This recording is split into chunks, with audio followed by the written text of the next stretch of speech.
সন্তান যদি সরকারি কোনো চাকরি পায়, মা বাবা একেবারে গরিব আত্মহারা। পুলিশের বড় চাকরি হলে কি এলাকার মধ্যে তার যে হেডা বাবা হেডা পুলিশ এর যে টিবিলের নিচে দিয়ে ঘুষ খায়, এই খবর আসেনি? যত বড় অফিসার ঘুষের ভাগ্য তত বড়, কথা ঠিক কিনা? পোলা যদি বড় অফিসার হয় মা বাবা খুশি হয়ে যায়, ব্যারিস্টার হইলে মা বাবা খুশি।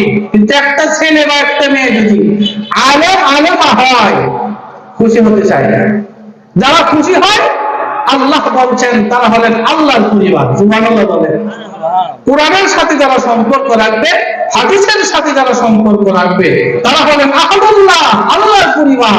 এই কোরআন হাসরের ময়দানে তাদের জন্য সুপারিশ করে জান্নাতে নিয়ে যাবে। সুবহানাল্লাহ। সন্তানগুলো হলো আল্লাহ তাআলার পক্ষ থেকে বান্দার কাছে আমানত। এই আমানতের খেয়ানত যদি করা হয়, হাসরের ময়দানে সন্তানগুলো তার মা বাবার জন্য বাদী হয়ে যাবে। হাসরের ময়দানে সন্তানগুলো মা বাবাকে পাকড়াও করে আসামি বানাবে। কারণ তাদেরকে যদি দুনিয়ার জীবনে যদি ইলম শিক্ষা করতে না দেয়, কোরআনের ইলম হাদিসের ইলম যদি শিক্ষা না দেয়, হাসরের ময়দানে সবাই ধরা পড়ে যাবে। আল্লাহ তাআলা এই কোরআন শিক্ষাকে মানুষের জন্য বাধ্যতামূলক করে দিয়েছেন।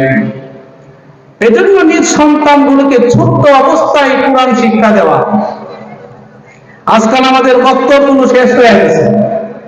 সকালবেলা বক্তব্যে প্রতিদিন মাইক দেওয়া ডাক দেওয়া আমরা পোলাপান পাই না। ঘরে ঘরে পোলাপান আছে না নাই বলেন? আছে কি না? আছে।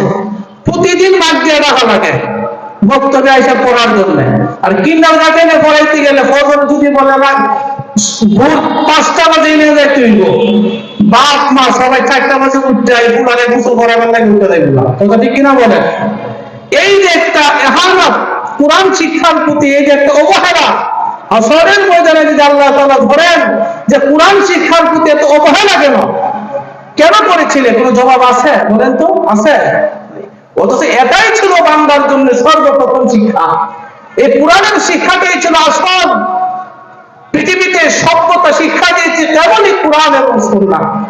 মানব রচিত কোন সিলেবাস দিয়ে মানুষ সভ্যতা শিখতে পারে নাই। আদব কায়দা কৃষ্টি কালচার সংস্কৃতি ধরেন সভ্য সমাজের সবকিছু কোরআন এবং হাদিসের মাধ্যমে বান্দা অর্জন করতে পেরেছে।